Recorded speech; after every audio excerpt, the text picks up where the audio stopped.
The horror we are facing today is our horror.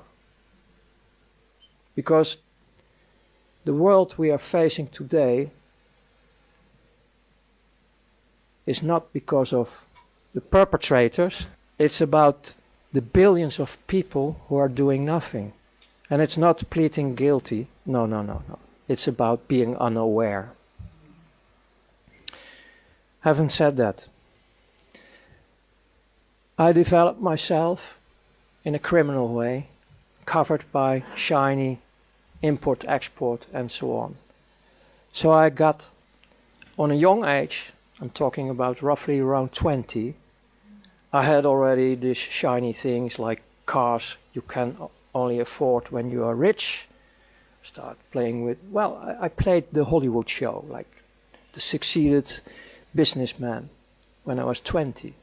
And most of them say, well, he has rich parents, of course, because otherwise how can you afford this? But out of all this business, I started also be involved in currency trading, black money. So I start to be making a little bit of business with money. And then one of the guys in Brussels, who was one of my partners in dealing with currencies, said, hey, you run around the clock daily with all your business and activities. Why don't you go in the money trading? We have license available and we can make a deal. And we did this through offshores, like nothing on your name.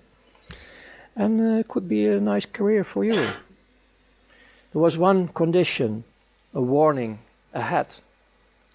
You have to put your conscience in the freezer in minus 100 degrees. And I say, no problem. Hey, I'm nearly dead, so no problem.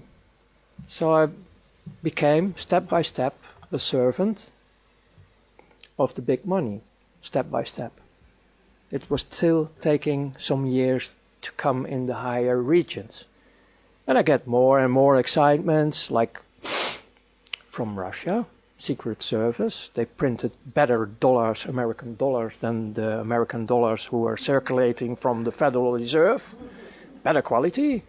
And they were printed, made in the USSR. And we get the assignment, we get our commissions, and we get the assignment to dump this in the market through bigger drug dealers, people who are dealing with weapons, all kind of criminal activity. Because that was a smoothie way to get all these huge amounts of dollars in the market through the illegal channels floating around. And afterwards it was just a part of the game to have an economic war from Russia, USSR in that time, with America. And in the opposite way they did the same. But I didn't know that in that time. So as a youngster, like 24, 25, I was already messing around with economic wars worldwide. So after all these assignments, they start to spot you. Like, hey, here's a bright guy, he's always knowing his way, like hustling here, hustling there, playing with the rules. And then they start to invite you more and more for higher assignments. Then you start to work for banks, independent.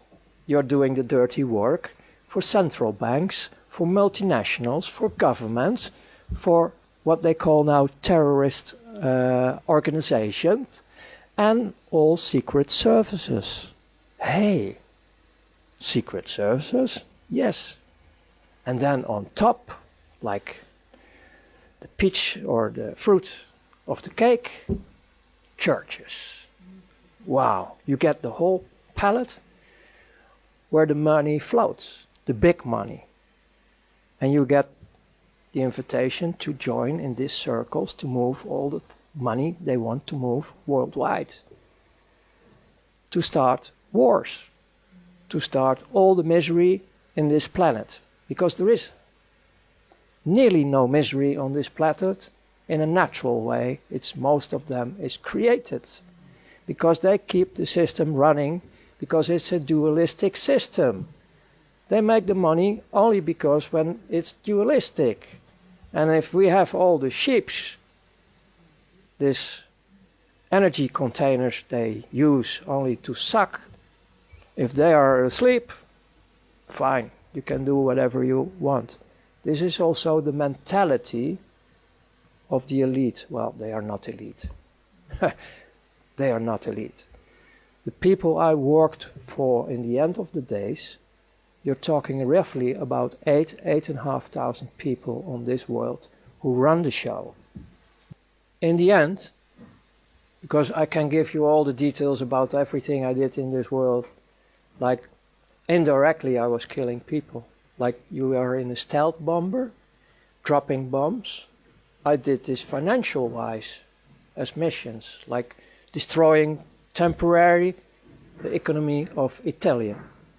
And then later on, when you are in the financial market, you listen to the people who are involved, and they have a big laugh because some people were killing themselves because their companies were destroyed and they left behind women with children. And we have only a laugh about it. We joined it. That's the world I come out. My turning point was that I was so good in everything I did with my team that I was, in their opinion, ready for the last stage to be invited in sacrifice of children. That hits me. That was really going through my bunker. I couldn't handle it. It was hitting me like hell. I didn't go there. And I started to malfunction. And my whole career falls apart.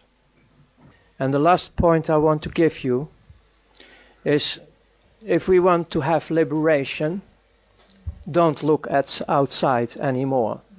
The change will be from inside. We, the people on this planet, have to choose different. Saying we don't want this anymore.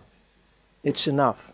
We can decide for ourselves to stand up, to be as one again, unity and diversity, and we can cooperate worldwide with each other. And tools for this are there, because one of the main tools you need to transform is the financial, monetary, banking system I was coming out. The tools are available, like healthcare, energy, everything is already available on this planet. The only thing we have to do is connect with each other, unite with each other worldwide, and say no more.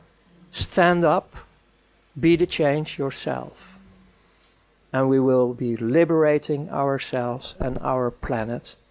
And I can promise you, really promise you, because I have still a lot of contacts worldwide, the most still in the prison system, the dark forces around them, they are screaming because their child inside of this atomic bunker wants to go out in a safe world. And we can create this safe world for these heavily damaged children. So thank you. Wow.